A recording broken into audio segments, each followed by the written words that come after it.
Pelikulang ito ay isang live-action adaptation ng sikat na anime film na may parehong pangalan. Ito ay kinakatampukan ng sikat na South Korean actress na si Jun Ji-hyun na gumanap na The Girl sa pelikulang My Sassy Girl. Tulad ng pinagmulang material nito, ang pelikula ay nakatuon sa isang kalahating tao, kalahating vampira na batang babae na nagngangalang Saya na nanghuhuli ng mga purong vampira sa pakikipagtulungan sa mga tao at naglalayong puksain si Onigen, ang pinakamakapangyarihan sa mga vampira.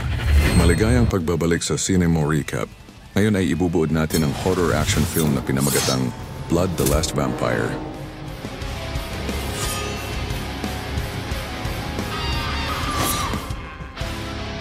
Sa panimula ng istorya, sa isang subway train sa Tokyo, Japan, nakaupo ang isang dalagita at nagmamatiyag. Nang mamatay ang ilaw sa train, tumayo at lumayo ang isang lalaki, ngunit sinundan ng dalagita. Dali-daling sinugod ng dalagita ang lalaki at pinatay.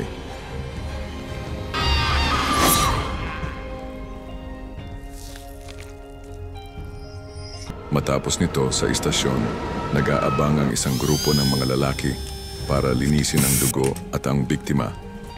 Ang dalagitang ito ay si Saya na nagtatrabaho para sa mga taong ito, pero wala sa kanila ang kanyang katapatan.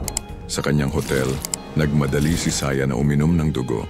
Dumating sa hotel si Michael at kaanib sa The Council na isang lihim na organisasyon na pumapatay ng mga vampira at nagbigay ng bagong misyon kay Saya. Para sa kanyang susunod na misyon, nag-undercover siya bilang isang mag-aaral sa Kanto High School sa isang American Air Base malapit sa Fusa. Nagkaroon kasi ng mga kahina-hinalang pagkamatay sa airbase na mukhang gawa ng isang vampira. Nang ipinakilala siya sa kanyang klase, mabilis siyang nakakuha ng negatibong atensyon sa isang babaeng kaklase na si Sharon. Ang anak na babae naman ng general ng airbase na si Alice McKee ay nababahala din sa atensyon sa kanya at gusto lang na maging isang normal na bata. Samantala, si Alice ay pinagsabihan ng kanyang kendo instructor na si Powell na manatili para sa pagsasanay sa kendo dahil sa kanyang mahinang performance. Sa sandaling umalis ang guro, biglang sumulpot si Sharon at ang kanyang sidekick na kaibigan na tawagin nating Vilma at may hawak silang matalas na katana upang tuyain at pahirapan si Alice. Sakto namang lumitaw si Saya para pigilan sina Sharon. Pinaalis ni Saya si Alice, pero nakita pa rin ni Alice sa pamamagitan ng grill ng pintuan na si Sharon at ang kanyang kaibigan ay kinakatay ni Saya. Dumating ang cleanup crew habang tumatakas si Alice at tinawag ang kanyang ama na si General McKee. Ang council cleanup crew ay inaresto ng general, ngunit pinalaya din ng magpakita ng ID at makatanggap ng tawag na nagpapatunay na sila ay nagtatrabaho para sa CIA. Pero hindi kumbinsido si Alice dito at sa tingin niya ay may alam si Powell. Sa isang restaurant, sinabi ng elder ang pinuno ng council sa kanyang koponan na maging mas maingat at ipinakita sa kanila ang mga larawan ng bumagsak na eroplano sa mga bundok kung saan ang mga bangkay ay kinain ng mga vampira. Ito ay malamang nagawa ni Onigen. Ngayon ay kumpirmado na si Onigen, ang pinakamatanda at pinakabrutal na vampira na hinahunting nila, ay kinagat ang kanilang pain at nasa Japan na. Determinado si Alice na gumawa ng sarili niyang investigasyon at pumunta sa bar, kung saan karaniwang tumatambay ang kanyang kendo instructor. Kinilabutan siya ng ang kanyang instructor, pati na rin ang iba pang mga tao sa bar ay mga vampira pala. Dali-dali siyang tumakas at na-corner pero muli siyang iniligtas ni Saya.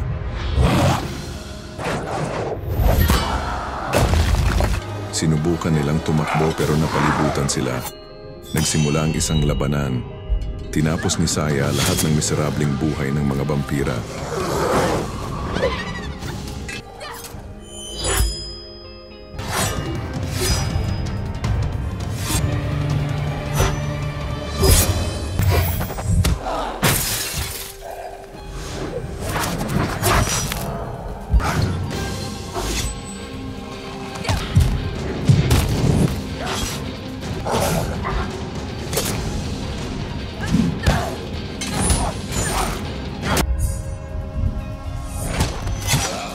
Sinubukan ni Powell ang walang hiya. Natangayin si Alice at pagkatapos ng mahabang habulan ay naabutan siya ni Saya.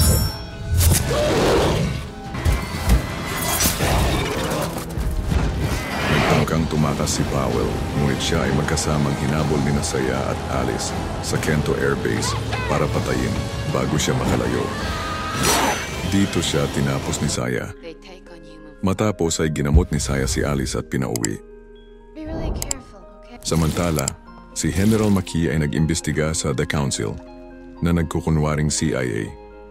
Inatasan niya ang isa sa kanyang mga tauhan na magnakaw ng isang portfolio ng cleanup crew. Dumating si Luke at ibang tauhan ng Council at pinatay ang General. Dumating si Alice sa saktong oras at nasaksihan ang pagkamatay ng kanyang ama sa kamay ng mga goons ng konseho.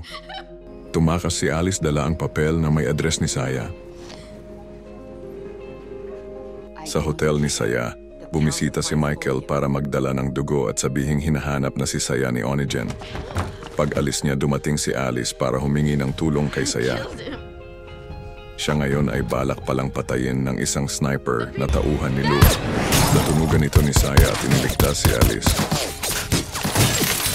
Nang patakas na sila ay biglang tinutukan sila ng baril ni Luke. Dumating din si Michael para pigilan ang kaguluhan. Gayunpaman, pinaril ni Luke si Michael na ikinagalit ni Saya. Pinutol niya ang kamay nito at akmang papatayin si Luke pero pinigilan ni Alice. Tumakas ang dalawa sakay ng isang military truck. Nang makalayo ay nawalan ng malay si Saya dahil sa mga tama ng baril. Buti na lamang at nakahanap si Alice ng kubo at doon ay pinainom si Saya ng sarili niyang dugo. Nang magkamalay si Saya, ikinuwento niya na noong bata pa siya ay napatay niya ang kanyang kasintahan nang makontrol siya ng pagkabampira niya. Sinabi din niya na nang patayin ni Onigen ang ama niya ay nailigtas siya ni Kato. Pero nang matuntun sila ng mga vampire goons ni Onigen, nagkaroon ng madugong labanan.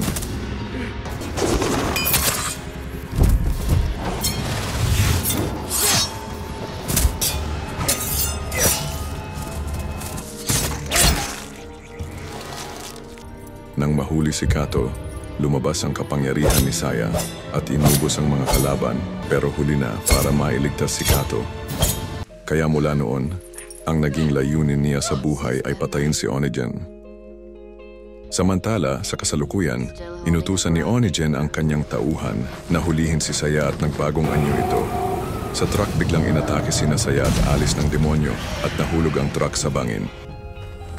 Nawalan ng malay si Alice pero patuloy na umatake ang demonyo. Tuluyang nahulog sa bangin ng truck kasama ang dalawa.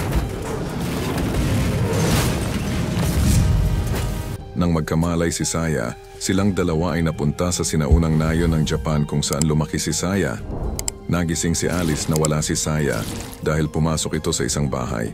Nakita ni Saya ang kanyang kababata na buhay, ngunit isa lang pala itong ilusyon at biglang nagpakita si Onigen. Ipinahayag ni Onigen na siya ang tunay na ina ni Saya, pero binaliwala ito ni Saya. Nagsimula silang maglaban. Halatang dehado si Saya dahil hamak na mas malakas si Onigen.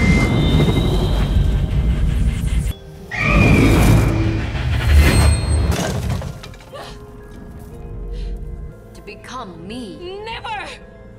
Maya-maya ay sinaksak ni Alice si Onigen sa likod na ikinagalit nito at lumikha ng pagsabog. Tumilapot si Saya at nakitang ibinato ni Onigen si Alice. Sa galit ay ibinuhos ni Saya ang galit sa kanyang huling pag-atake at pinatay si Onigen. Si Alice na nasugatan sa labanan ay nagising at napagtantong nasa sirang truck at dinala sa isang ambulansya. Kalaunan ay ininterview siya tungkol sa mga nangyari at sa pagkamatay ng kanyang ama. Ngunit ang kanyang tagapanayam ay hindi naniniwala sa kanyang kwento tungkol sa mga vampira o sa konseho. Nang tanungin nito kung nasaan si Saya, sinagot ni Alice na naghahanap siya ng daan pabalik mula sa kabilang panig ng salamin. Sa inyong palagay, nabigyan ba ng hustisya ng pelikulang ito ang original anime? Ilagay ang inyong komento sa ibaba.